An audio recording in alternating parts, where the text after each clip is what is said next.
बच्चों स्वागत है आपका हमारे इस चैनल ज्ञान स्टडी सेंटर पर। तो बच्चों आज हम लोग क्लास 12 का जो सामान्य हिंदी का पेपर है बच्चों, मॉडल पेपर है, आज हम लोग इसको हल करना सीखेंगे। बच्चों यह मॉडल पेपर 2023 और 24 का है। यह मॉडल पेपर यूपी बोर्ड ने स्वयं जारी किया है प्यारे बच्चों, और इसी पैटर्न पर आप लोगों का बोर्ड एग्ज़ाम 2024 में होगा। तो यह क्लास बच्चों बहुत ही इम्पोर्टेंट होने वाली है। आज की इस वीडियो में हम लोग इस पेपर को पूरी तरीके से हल करना सीखेंगे और जानेंगे कि हमारा पेपर 2024 में किस तरीके से आएगा। बच्चों पिछले साल का जो पेपर हुआ था और इन साल का जो पेपर होगा, उस पेपर से बच्चों इस पेपर में बहुत सा बदलाव हो गया है। तो आप लोग इस वीडियो को छोड़िए ना, और आप लोग इस वीडियो को पूरी तरीके से देखिए, क्योंकि कुछ नए टॉपिक आपके हिंदी के सिलेबस में जुड़ गए हैं जो कि आपको जानने के लिए बेहद ज़रूरी है। तो बच्चों आइए हम लोग बारी बारी से हम लोग पेपर हल करना सीखते हैं। तो बच्चों यहाँ पर आपको क्या होगा कि आपका जो पेपर होगा प्यारे बच्चों, वो पिछले साल जैसे 3 घंटे 15 मिनट का होगा, और आपका पूर्णांक पूरे 100 नंबर का होगा प्यारे बच्चों। और यहाँ पर कह रहा है कि प्रारंभ में 15 मिनट जो है बच्चों, वो परीक्षार्थियों को प्रश्न पत्र पढ़ने के लिए निर्धारित किया जाएगा। बच्चों यह मॉडल पेपर 2 खंड में विभाजित है, और दोनों खंडों के बच्चों जो प्रश्न है आपको देना बहुत ही आवश्यक होगा। तो बच्चों खंड क में आपके 10 ऑब्जेक्टिव रहेंगे। बच्चों 10 ऑब्जेक्टिव रहेंगे जो कि 1 नंबर के होंगे बच्चों। एक ऑब्जेक्टिव 1 नंबर को होगा। तो बच्चों यहाँ पर पहला ऑब्जेक्टिव है कि शिक्षा का उद्देश्य निबंध के लेखक हैं। तो बच्चों हमने बहुत सारे आपके हमारे इस चैनल पर ऑब्जेक्टिव अवेलेबल हैं, आप लोग वहाँ से जाकर देख लीजिए। तो बच्चों शिक्षा का उद्देश्य जो निबंध है उसके लेखक संपूर्णानंद जी हैं। कौन है बच्चों? संपूर्णानंद जी हैं। ख है लल्लू लाल की रचना है। तो बच्चों लल्लू लाल की जो रचना है वह प्रेम सागर है। कौन है? प्रेम सागर है। ग है बच्चों पर्दा कहानी के लेखक हैं। बच्चों जो पर्दा कहानी के लेखक हैं वो हमारे यशपाल जी हैं। कौन है? यशपाल जी हैं। तो ऑप्शन नंबर जो चौथा है बच्चों वो राइट है। घ है बच्चों अबारा मसीहा के रचनाकार कौन है? बच्चों यह रचना आपके क्लास 10th और 12th में बहुत बार पूछी गई है, और इन साल भी आशा है कि यह रचना पूछी ही जाएगी। तो बच्चों आवारा मसीहा जो है यह विष्णु प्रभाकर का क्या है? जीवनी है। यदि विधा पूछी जाए तो यह जीवनी है, और इसके रचनाकार कौन है बच्चों? विष्णु प्रभाकर है। यह 10th के लिए और 12th के लिए रचना बहुत ही इंपॉर्टेंट है, क्योंकि यह बार बार एग्जाम में आती है बच्चों। अंगा है बच्चों कि बाल कृष्ण भट्ट आत्मकथा के लेखक हैं। तो बच्चों बाल कृष्ण भट्ट जो आत्मकथा है वह बच्चों हजारी प्रसाद द्विवेदी जी का है। क्या है? हजारी प्रसाद द्विवेदी जी का है। यदि इसके विधा की बात करें तो बच्चों आत्मकथा है, लेकिन यह आत्मकथा यहाँ पर देखिए लिखा हुआ है, लेकिन यह आत्मकथा है नहीं, यह निबंध है बच्चों। यह किसका है? हजारी प्रसाद द्विवेदी जी का है। बच्चों 5 प्रश्न आपके गद्य से होंगे और 5 प्रश्न आपके पद से होंगे। और देखिए वहाँ पर दूसरा दिया हुआ है, ये जो 5 प्रश्न होंगे प्यारे बच्चों, यह आपके पद खंड से होंगे। तो यहाँ पर पूछा गया है क में कि कामयानी किस युग की रचना है? बच्चों यह जो कामयानी है यह महाकाव्य है। किसका रचना है? यह महाकाव्य बच्चों जयशंकर प्रसाद जी का बहुत फेमस रचना है। तो बच्चों जयशंकर प्रसाद जी छायावादी युग के लेखक हैं। तो यह रचना किस युग की है बच्चों? छायावादी युग की है। किस युग की है? छायावादी युग की। ख है बच्चों, ख है कि निम्नलिखित कवियों में से प्रगतिवादी युग का कौन है? लेकिन निम्नलिखित कवियों से कौन कवि प्रगतिवादी युग के हैं? तो बच्चों जो हमारे रामधारी सिंह दिनकर हैं यह प्रगतिवादी युग के कवि हैं। और बच्चों यहाँ पर दिया है कि तार सप्तक का प्रकाशन वर्ष है। बच्चों तार सप्तक का प्रकाशन वर्ष है। यदि बस आपसे पूछा जाए कि तार सप्तक का प्रकाशन वर्ष है तो बच्चों यह क्या है? 1943 है। कौन है? 43। और पूछा जाता है बच्चों कि तार सप्तक का दूसरा तार सप्तक कब प्रकाशित हुआ, तीसरा कब प्रकाशित हुआ। तो बच्चों यह ट्रिक मैं बताता हूँ, आप लोग क्या कीजिए कि आप लोग बस पहले तार सप्तक को याद रखिए। यदि आपसे पूछा जाए कि दूसरा तार सप्तक कब प्रकाशित हुआ, तो आप लोग 1943 में 8 जोड़ दीजिएगा, आपका दूसरा निकल आएगा बच्चों। इसी तरीके से यदि 8 जोड़ेंगे तो क्या हो जाएगा, 1951 हो जाएगा, 1951 हो जाएगा। तो बच्चों जो आपका दूसरा ताप सप्तक प्रकाशित हुआ था वह 1951 में हुआ था। यह ट्रिक बच्चों बहुत ही फेमस है, यह ट्रिक आपको कहीं नहीं मिलेगा इस चैनल पर, इस चैनल के अलावा। तो बच्चों अगला है क्वेश्चन घ है कि द्विवेदी युग की रचना नहीं है। बच्चों अभी मैंने बताया है कि जो कामयानी रचना है यह क्या है, छायावादी युग की। यहाँ पर मैंने बताया है कि कामयानी रचना जो है यह छायावादी युग की है। तो बच्चों यह कामयानी, यह जो कामयानी है यह तो द्विवेदी युग की नहीं हो सकती, और बाकी सारे जो बच्चों यह क्या है, द्विवेदी युग की रचना है। यह कामयानी है क्या है बच्चों, यह यह छायावादी युग की रचना है, यह द्विवेदी युग की नहीं हो सकती। तो ऑप्शन जो बच्चों यह चौथा है यही राइट होगा।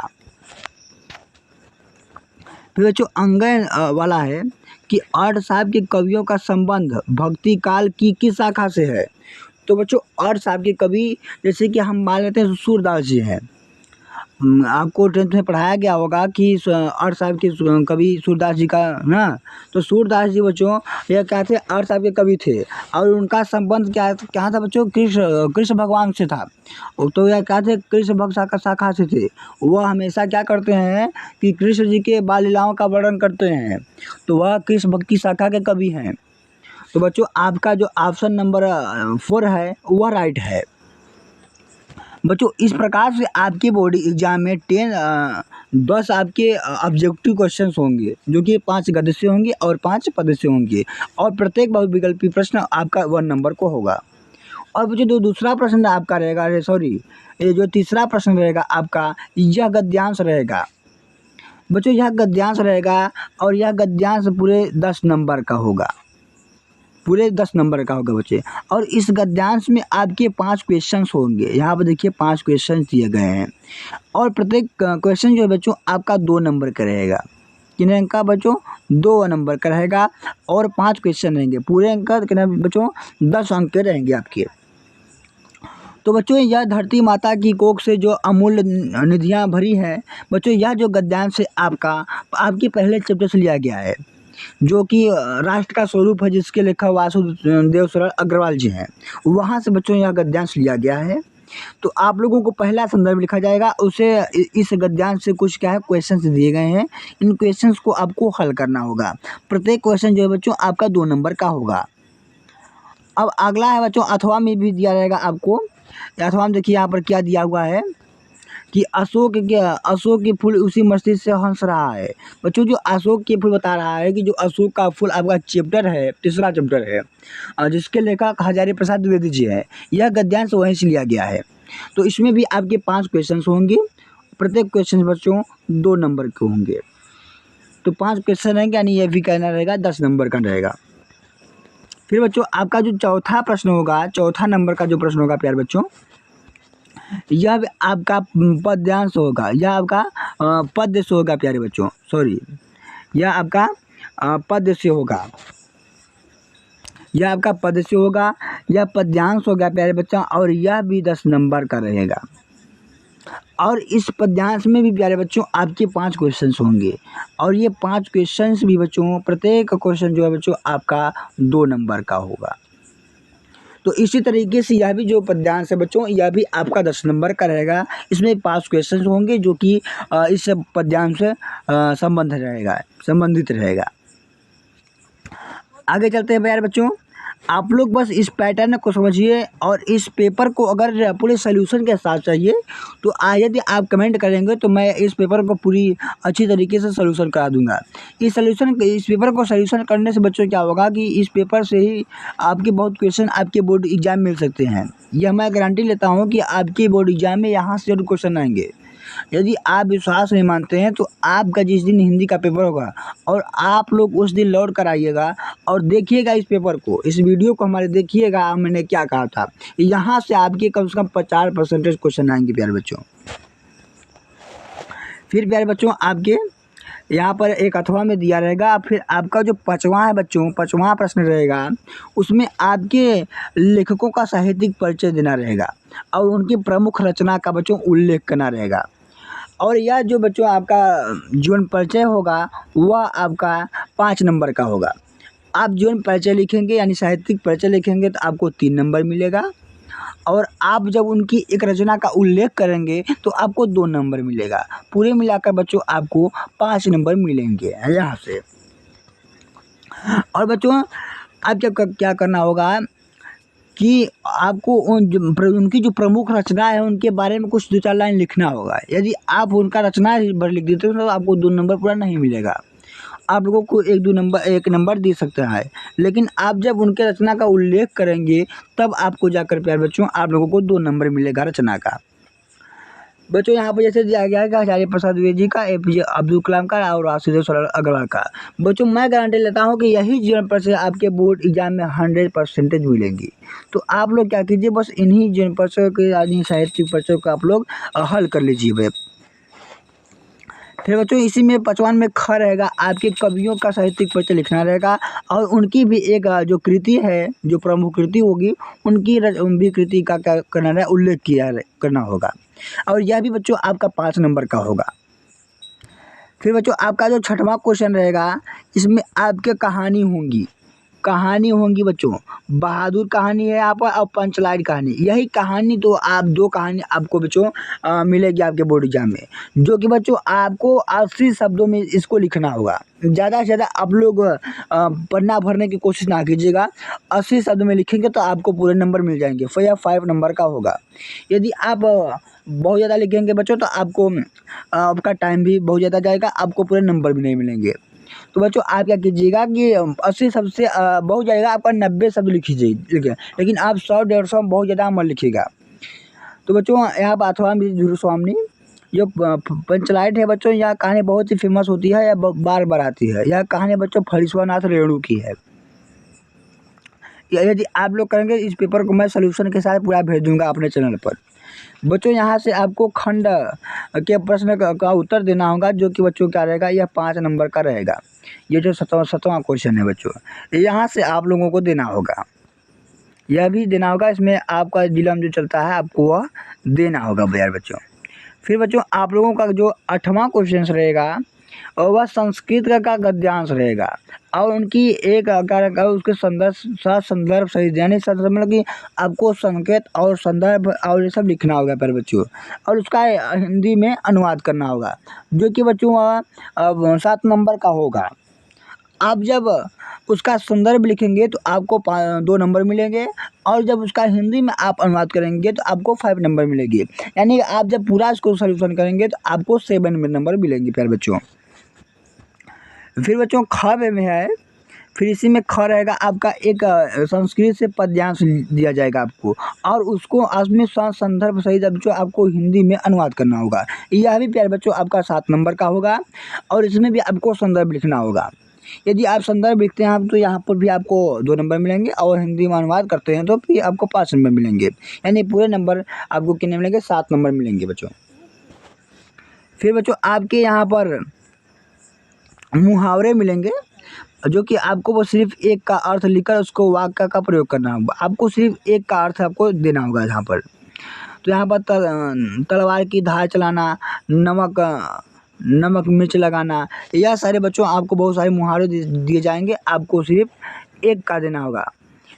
बच्चों यह देखिए आपका जो 10वां प्रश्न होगा बच्चों, यह आपको 2023 में नहीं, 2023 के पेपर में नहीं मिलेगा, लेकिन जो 24 है बोर्ड एग्जाम होगा बच्चों, यहाँ से आपको यह अपठित गद्यांश मिलेगा, जो कि आपसे आपकी किताब से नहीं आएगा।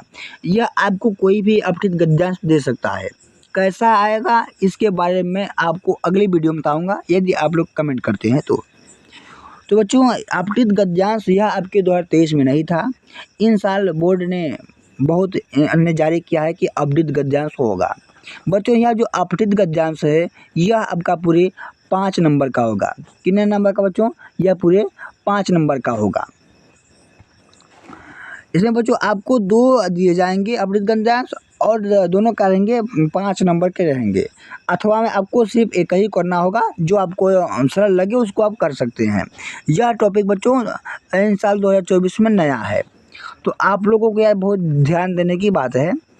बच्चों जो आपका 11वां क्वेश्चन होगा, आपको सदैव युग्मों का सहित अर्थ चयन करके लिखना होगा। बच्चों यहाँ देखिए पहला क्वेश्चन है कि वसन व्यसन, तो आपका वसन का मतलब क्या होता है और व्यसन का मतलब क्या होता है उसको आपको देना होगा। जैसे बस वसन का मतलब क्या होता है? वैसे वस्त्र होता है, और व्यसन का मतलब आदत।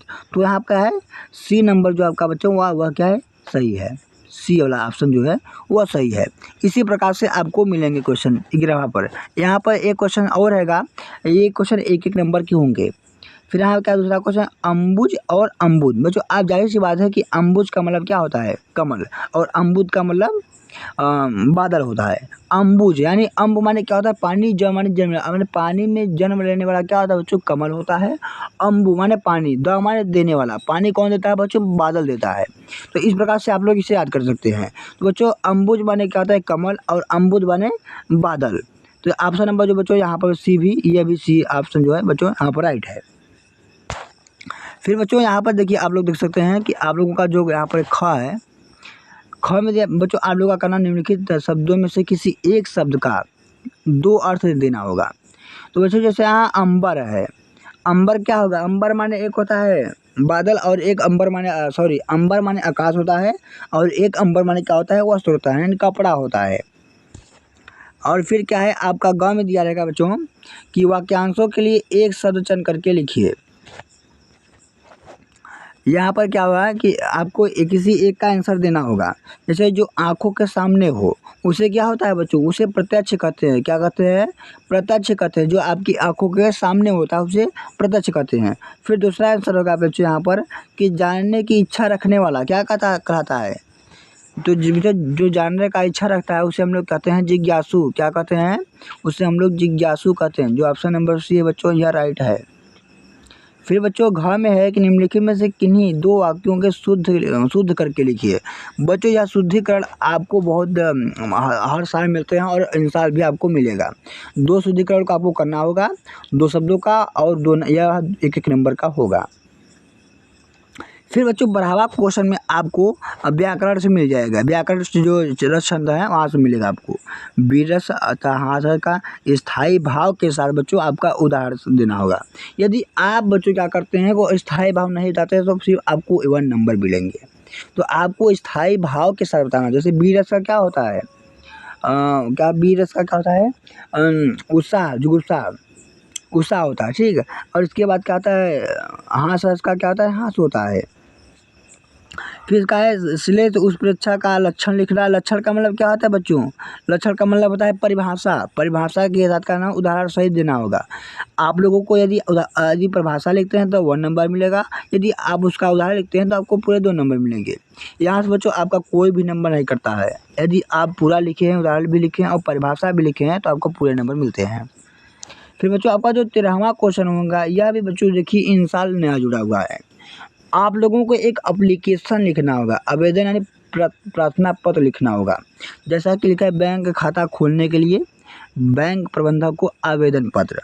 तो बच्चों आप लोगों को आपके मतलब कि बिजली विभाग से आपको पानी की समस्या क्या होता है, सफाई पर आता है, किसी भी प्रकार से आपको यहाँ पर एक पत्र लिखना होगा। बच्चों यह भी आ सकता है, यह भी जो यहाँ पर दिया गया है हो सकता है कि यही उठाकर आपको दे सकता है, किसी भी सेट में दे सकता है। बच्चों यह आपका जो यह होगा यह 6 नंबर का होगा। यह 6 नंबर का आपका पत्र होगा। फिर बच्चों आपका जो 14वां क्वेश्चन है कि निम्नलिखित विषयों में से किसी एक पर अपनी भाषा शैली के निबंध लिखिए।